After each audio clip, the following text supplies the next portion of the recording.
Good evening, welcome my YouTube channel Balaji online classes. साथियों, हम BSTC के रीजनिंग के बारे में अध्ययन कर रहे थे। कुछ कारणवश क्लासें रिकॉर्ड नहीं हो पाई थी या क्लास हम ले नहीं सके थे क्योंकि मेरा स्वास्थ्य ठीक नहीं था। कुछ दिनों से खांसी आ रही थी, सर्दी जुकाम हो गया था ऐसे ही। तो आप सभी बिल्कुल घर पे बैठे होंगे, स्वस्थ होंगे। मैं भगवान से ये प्रार्थना करता हूँ कि मेरे सारे विद्यार्थी स्वस्थ रहे और सुरक्षित रहे। विद्यार्थियों, हमने रीजनिंग के अंदर एक टॉपिक शुरू किया था आकृतियों की गणना करने का, जिसमें हमने त्रिभुजों की गणना करने के कॉन्सेप्ट सीखे थे। और आज हम उसी टॉपिक को आगे बढ़ाते हुए हमारा काम शुरू करते हैं। और हम आज पढ़ाने जा रहे हैं आपको कि दी गई आकृति में वर्ग संख्या, इनकी वर्गों की संख्याएं कितनी होगी, उसके लिए हम कॉन्सेप्ट पढ़ेंगे। इससे पहले मैंने त्रिभुजों की संख्या का एक लास्ट कॉन्सेप्ट पढ़ा था, जो मेरे एक साथी बंधु ने कमेंट किया था कि 7वां कॉन्सेप्ट हमें समझ में नहीं आया, वापस कराइए। तो मैं पहले 7वां कॉन्सेप्ट आपको क्लियर करा देता हूं, उसके बाद में हम पढ़ेंगे हमारा टॉपिक आज का, जो बहुत ही इंपॉर्टेंट टॉपिक है बीएसटीसी के क्या हर कंपटीशन एग्जाम के अंदर जिस टॉपिक जिस एग्जाम में पाठ्यक्रम में लिखा हुआ है रीजनिंग, तो रीजनिंग के अंदर हर एग्जाम में इस टॉपिक से संबंधित एक क्वेश्चन आपको पूछा जाता है। वैसे बीएसटीसी में 2-3 क्वेश्चन पूछ सकता है। आर्मी के लिए भी इंपॉर्टेंट टॉपिक है। एयरफोर्स हो, चाहे रेलवे हो, चाहे किसी प्रकार की जॉब हो, आप कोई एग्जाम है जो कंपटीशन एग्जाम की आप तैयारी कर रहे हैं, तो उसके लिए बहुत ही इंपॉर्टेंट सेशन है ये। आपको वीडियो शुरू से लेकर अंत तक पूरा देखना है।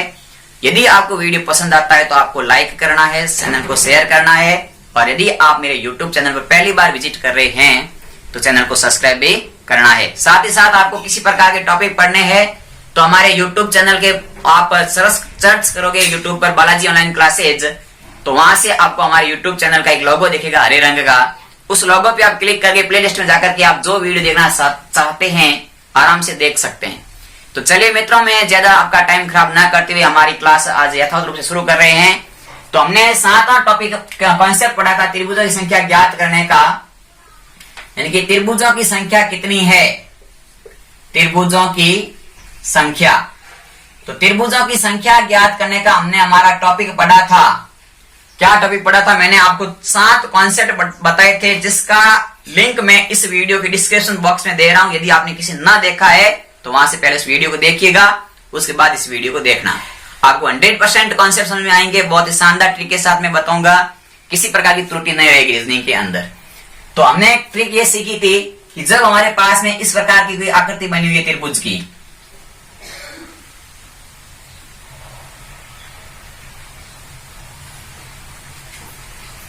जब हमारे सामने इस प्रकार की कोई आकृति बनी हुई त्रिभुज की, 1 नंबर ये आकृति बनाई थी हमने, नंबर 2 पर हमने आकृति बनाई थी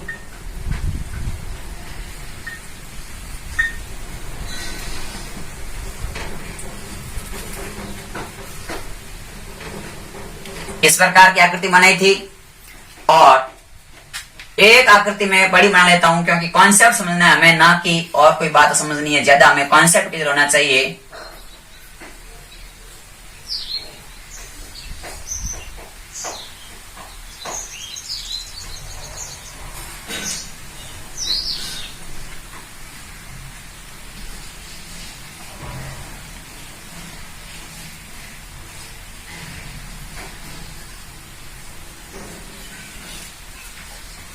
हमने इस प्रकार की आकृतियां हमें बनाई हुई मिलती है। अब हमें पूछा जाता है कि दी गई आकृति में त्रिभुजों की संख्याएं कितनी है। इसके बारे में हमें काफी बार प्रश्न ऐसे पूछे जाते हैं। हम क्या करते हैं कि इन क्वेश्चन को या ऐसे क्वेश्चन करते समय हम उसको कुछ बेसिक कॉन्सेप्ट लेके बैठ जाते हैं, इनकी हम आकृति गिनने शुरू कर देते हैं। अब मित्रों, हम जब आकृति गिनने बैठ जाएंगे इस क्वेश्चन के अंदर, तो एक तो हमारा टाइम खराब होगा, दूसरा कि हम ऐसी चीज आकृति कोई ना कोई आकृति जरूर होगी जो हम उसको भूल जाएंगे। तो हम जब आकृति उसको भूल जाएंगे तो हमारी क्वेश्चन संख्या भी गलत आ सकती है। और ऑप्शन हमेशा हमें ऐसे मिलते हैं कि हमारे जो ऑप्शन राइट आंसर होता है उसके 1 अंक तो आगे वाला, 1 अंक पीछे वाला और 1 अंक उसके नजदीक वाला पूछा जाता है। हमारा आंसर गलत निकलता है लेकिन ऑप्शन में मिल जाता है, हम वही टिक मार देते हैं कि हमारा ऑप्शन सही है। हो सकता है हमारा आंसर गलत हो सकता है, तो आप इस कॉन्सेप्ट को बस एक बार समझ लीजिएगा, उसके बाद मैं कुछ चीज नोट कराऊंगा, आपको नोट कर लेना। इसमें क्या कॉन्सेप्ट होता है कि जब हमारे पास में पहली आकृति में देखो ऐसे गिने तो भी हमारे पास 1 और 2 त्रिभुज आते हैं, और हम ऐसे गिनते हैं तो भी हमारे पास 1 और 2 त्रिभुज आते हैं। हम चाहे इस तरफ से गिने तो 1 2 आते हैं, ऐसे गिने तो 1 2 आते हैं। आप लाइन गिनो या इस प्रकार की लाइनें गिनो, जब त्रिभुजों की संख्या बराबर आती है तो एक कॉन्सेप्ट होता है कि जब संख्या 2 है तो हमारे पास त्रिभुजों की कुल संख्या होगी वो हो जाएगी हमारी 5। जब हमारे पास में 2 है तो त्रिभुजों की संख्या हो जाएगी 5। इसी प्रकार से जब हमारे पास में 1 2 3 1 2 3, जब इस प्रकार का हमारे पास कॉन्सेप्ट होगा, इनकी आकृतियों की संख्या लाइन में भी त्रिभुज 3 है, इस प्रकार लाइन में त्रिभुज 3 है, तो हमारे पास में जो संख्या हो जाएगी, जब त्रिभुजों की लाइनों में संख्या 3 होती है तो त्रिभुज हमारे पास में बन जाएंगे, वो बन जाएंगे 13 त्रिभुज। कितने बन जाएंगे? 13 त्रिभुज बन जाएंगे। यहां देखो 1 2 3 4 5, 1 2 3 4 और 5, यानी कि जब हमारे पास में इस प्रकार से कुल 5 त्रिभुज है तो हमारे पास में कॉन्सेप्ट होता है कि 5 त्रिभुज होते हैं तो संख्या बन जाएगी हमारे पास में त्रिभुजों की 5 के लिए, वो होती है संख्या 48। तो आपको एक सारणी में याद दिलाते करा देता हूं कि जब हमारे पास त्रिभुजों की संख्या होती है टी, यानी कि त्रिभुज नंबर, यानी कि चलो मैं लिख देता हूं यहां पर त्रिभुज की आकृति, तो टोटल त्रिभुज कितने बनेगी सब लिख देता हूं, ठीक है। जब त्रिभुज की आकृति होती है 1 तो 1 ही बनता है, त्रिभुज की आकृति है 2 तो 5 बनेंगे, त्रिभुज की आकृति है 3 तो 13 बनेंगे, त्रिभुज की आकृति है 4 तो 27 बनेंगे। इसी प्रकार से त्रिभुज की आकृति है 5 तो 48 बनेंगे, त्रिभुज की आकृति है 6 तो बनेंगे हमारे पास में 78, त्रिभुज की आकृति है 7 तो हमारे पास बनेंगे 118, और त्रिभुज की आकृति है 8 तो हमारे साथ त्रिभुज बनेंगे, वो बनेंगे 170। ये आपको एक सारणी याद करनी है कि जब हमारे पास में इस प्रकार की डायग्राम हमें देख करके कॉन्सेप्ट पूछे तो हमें कुछ भी ना करना है, सिंपल सी बात ध्यान रखनी है। 1 है तो 1 बनेगा, 2 है तो 5 बनेंगे, 3 है तो 13 बनेंगे, 4 27 बनेंगे, 5 तो 48 बनेंगे, 6 तो 78 बनेंगे, 7 है तो 108 18 बनेंगे, और 8 है तो 170 त्रिभुज बनेंगे। यानी कि हमारे को यहाँ पर भी 8 त्रिभुज मिले और ऐसे भी 8 त्रिभुज मिल जाएंगे तो कुल त्रिभुजों की संख्या हो जाएगी, वो हो जाएगी 170, यानी कि 170 त्रिभुज बनेंगे। यह था हमारा 7वां कॉन्सेप्ट। मेरे एक साथी बंधु ने पूछा था कि वापस समझाना है, मैं समझा दिया है। अब हम आज का टॉपिक शुरू करें, हमारा वो है वर्गों की संख्या ज्ञात करना। तो एक बार आप इसका स्क्रीनशॉट लेना जल्दी से, उसके बाद हम सीखते हैं वर्गों की संख्या का कॉन्सेप्ट। तो चलिए हम हमारा वर्ग का कॉन्सेप्ट सीखते हैं। यानी कि हमने हमारे सामने कुछ डायग्राम बना रखे हैं, मैंने अभी आपके सामने। यानी कि दी गई आकृति में वर्गों की संख्या कितनी है, इसके लिए हम कॉन्सेप्ट सीखते हैं कि क्या क्या कॉन्सेप्ट होते हैं। पहला कॉन्सेप्ट होता है कि जब स्तंभ और पंक्तियों की संख्या बराबर होती है तो वर्ग कितने होते हैं, इनकी क्या ट्रिक है ज्ञात करने की, इसके लिए हम हमारे इस कॉन्सेप्ट को शुरुआत करते हैं। तो चलिए सबसे पहले आपके सामने इस प्रकार की आकृति दिखती है जिसकी चारों भुजाएं बराबर होती है, उसे हम वर्ग कहते हैं। वर्ग की भुजा, प्रत्येक भुजा की लंबाई होती है बराबर होती है। तो पहली आकृति में आपका वर्ग दिखता है, सामान्य मैंने वर्ग बना रखा है, तो वो है 1। दूसरी आकृति में देखो हमारे पास में स्तंभ, यानी कि इस प्रकार से मैंने देखा तो 1 2 3 4, इनके 4 स्तंभ मेरे को देखते हैं। पंक्तियों की संख्या देखी तो 1 2 3 और 4, यानी कि स्तंभ की संख्या भी 4 है और पंक्तियों की संख्या भी 4 है। तो इसका क्या कॉन्सेप्ट होगा, तो इसका कॉन्सेप्ट होता है कि जब स्तंभ और पंक्तियों की संख्याएं बराबर होती है तो हमें कुछ भी नहीं करना होता है। जितनी संख्याएं, जितने स्तंभ है, जितनी पंक्तियां हैं, यानी कि 1 है तो 1 का स्क्वायर प्लस 2 का स्क्वायर प्लस 3 का स्क्वायर प्लस 4 का स्क्वायर, आपस में सभी संख्याओं के स्क्वायर करके जोड़ने हैं। 1 का स्क्वायर 1 होता है, 2 का स्क्वायर 4 होता है, 3 का स्क्वायर 9 होता है और 4 का स्क्वायर 16 होता है। इस प्रकार से हमने जोड़ा तो 9 और 1 10, 16 और 4 20, इनके कुल हो गए, इसका योग आ गया, वो आ गया है 30। यानी कि इस आकृति में 30 वर्ग बनेंगे। कॉन्सेप्ट क्या था कि यदि स्तंभ और पंक्तियों की संख्या बराबर है, यदि स्तंभ और पंक्तियों की संख्या बराबर है तो हमें काम करना है ये वाला। यदि स्तंभ और पंक्तियों की संख्या बराबर नहीं है, उसका सेकंड ट्रिक रहेगी हमारी। अब देखो इसमें देखते हैं तो हमारे पास में 1 2 3 4 5, 1 2 3 4 और 5, यानी कि स्तंभ भी 5 है और पंक्तियां भी 5 है। तो इसके लिए हमारे पास में ट्रिक होगी। वो ट्रिक क्या होगी, 1 मिनट आप देखते रहिएगा, कुछ प्रॉब्लम हो रही है फोन में।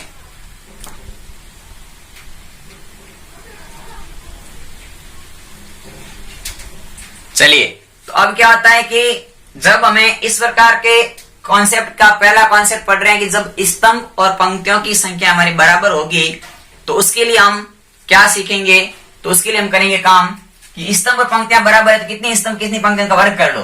इनकी पहला 1 है तो 1 का वर्ग, 2 का वर्ग, 3 का वर्ग, 4 का वर्ग और 5 का वर्ग।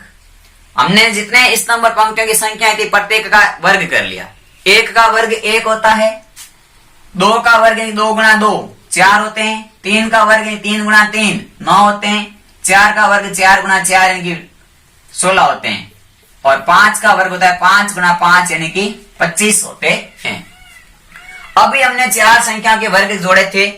प्रथम 4 संख्याओं का वर्ग होता है 30, 30 में 25 जोड़ दोगे तो प्रथम 5 संख्याओं के वर्गों का योग आ जाएगा, वो आ जाएगा हमारे पास में 55।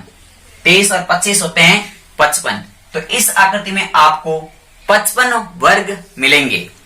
मित्रों, यदि आपको हमारी ट्रिक पसंद आ रही है तो ज्यादा से ज्यादा इस वीडियो को आप अपने ग्रुप में सभी मित्रों को शेयर कीजिए, ताकि आपका मैं साथी गिरधर कुमावत आपको और बेस्ट कॉन्सेप्ट के साथ में रेगुलर क्लास के रूप में पढ़ाता रहूंगा।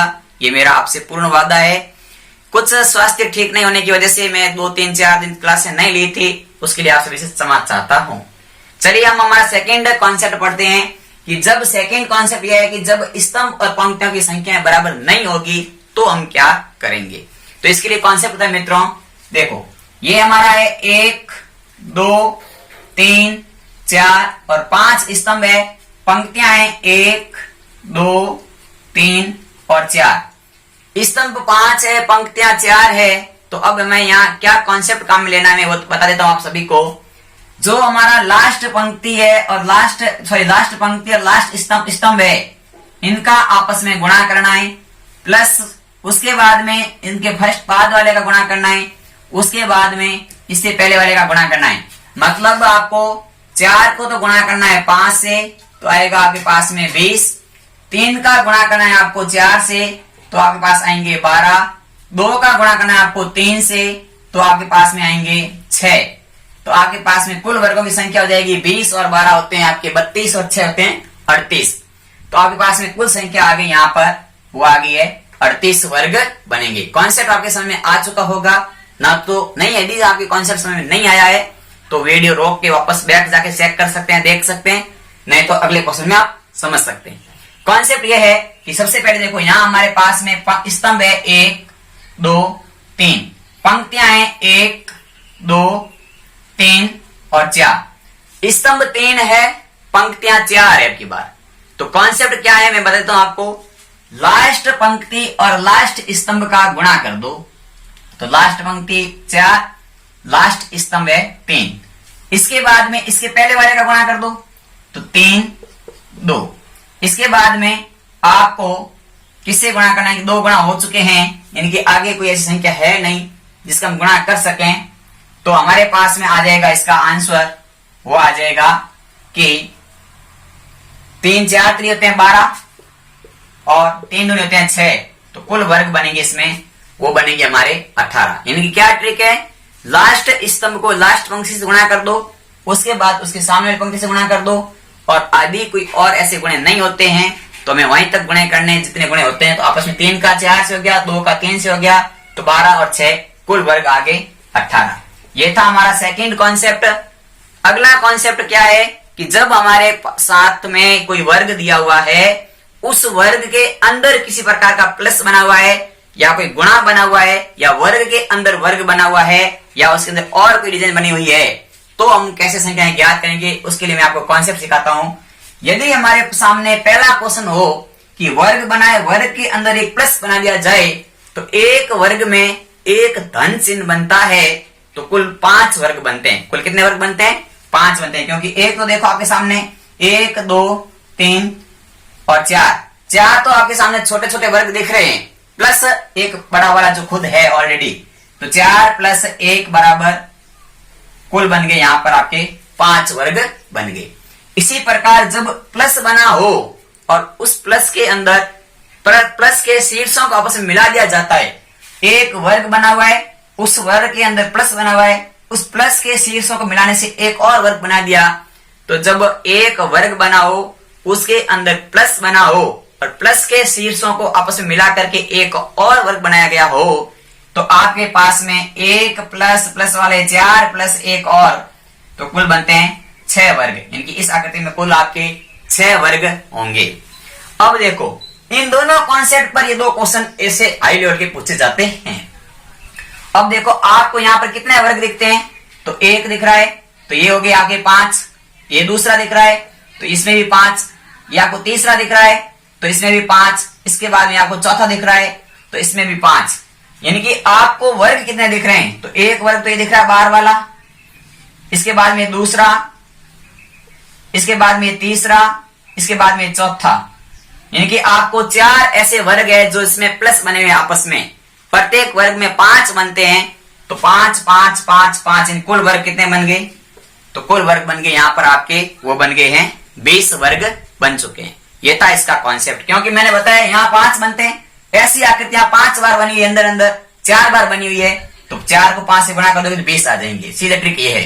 इसी प्रकार देखो इसके अंदर बन रहे हैं 6 और इसके अंदर भी बन रहे हैं 6, क्योंकि आपने देखा जब इस वर्ग के अंदर ऐसी वर्ग बना 6 बन गए, फिर ये वर्ग बना 6 बन गए, तो 6 और 6, तो इसके अंदर आपके वर्ग बनेंगे, वो वर्ग बनेंगे कितने बनेंगे वर्ग, तो वो वर्ग बनेंगे आपके 6 और 6 12 वर्ग बनेंगे। यानी कि ये कॉन्सेप्ट बना यहाँ पर, ये वर्ग आकृति एक है, यहाँ ऐसी डबल आकृति बनी, 2 आकृति बनी, एक बाहर वाली बनी हुई है, एक अंदर वाली बनी हुई है 6, तो 6 और 6 टोटल होते हैं 12 वर्ग। इसी प्रकार यदि आपको हमारे कॉन्सेप्ट 3 कॉन्सेप्ट हमने वर्ग के पढ़े हैं, शेष 2 कॉन्सेप्ट रहे हैं जो मोस्ट इंपोर्टेंट क्वेश्चन है, जिससे काफी बार क्वेश्चन हमें पूछे जाते हैं, उनको हम नेक्स्ट वीडियो में पढ़ेंगे।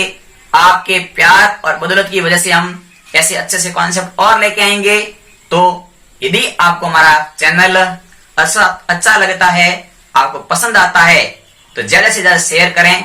जिस दिन आप मेरे चैनल पर 1000 सब्सक्राइब पूरे करवा दोगे, उस दिन आपके सामने सारी क्लासें लाइव चलाऊंगा बिना पैसे लिए हुए।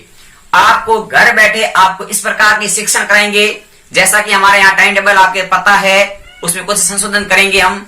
और आपको मैं एक बार हमारी टीम का इंट्रोडक्शन करा देता हूं कि मैथ्स और रीजनिंग की क्लासें मेरे द्वारा ली जाएगी। गिरधारी सर नाम है मेरा। साइंस आपकी बेसिक साइंस या क्लास साइंस है, वो आपको अजय सर पढ़ाएंगे। और इंग्लिश आपकी क्लास रेगुलर चलती है, जो मोस्ट इंपोर्टेंट क्लास है। चाहे आप किसी भी लेवल के एग्जाम की तैयारी करते हो जिसमें आपका इंग्लिश का सिलेबस है, तो जो माहिर सर आपको पढ़ाते हैं वो मोस्ट इंपोर्टेंट सेशन कराते हैं। उनके आप हर वीडियो को पूरा देखिए, उनके कॉन्सेप्ट आप अपने नोट्स बना के लिखिए। मित्रों, आपसे पूरा गारंटी के साथ कहता हूं कि जो सेक्शन आपने इंग्लिश का देख लिया, उसके अंदर जो कॉन्सेप्ट आपने सीख लिए हैं, वो आप कभी भी नहीं भूलोगे। चलिए आज की हमारी क्लास अब यहीं समाप्त करते हैं। आप सभी का बहुत बहुत धन्यवाद। जय हिंद, जय भारत।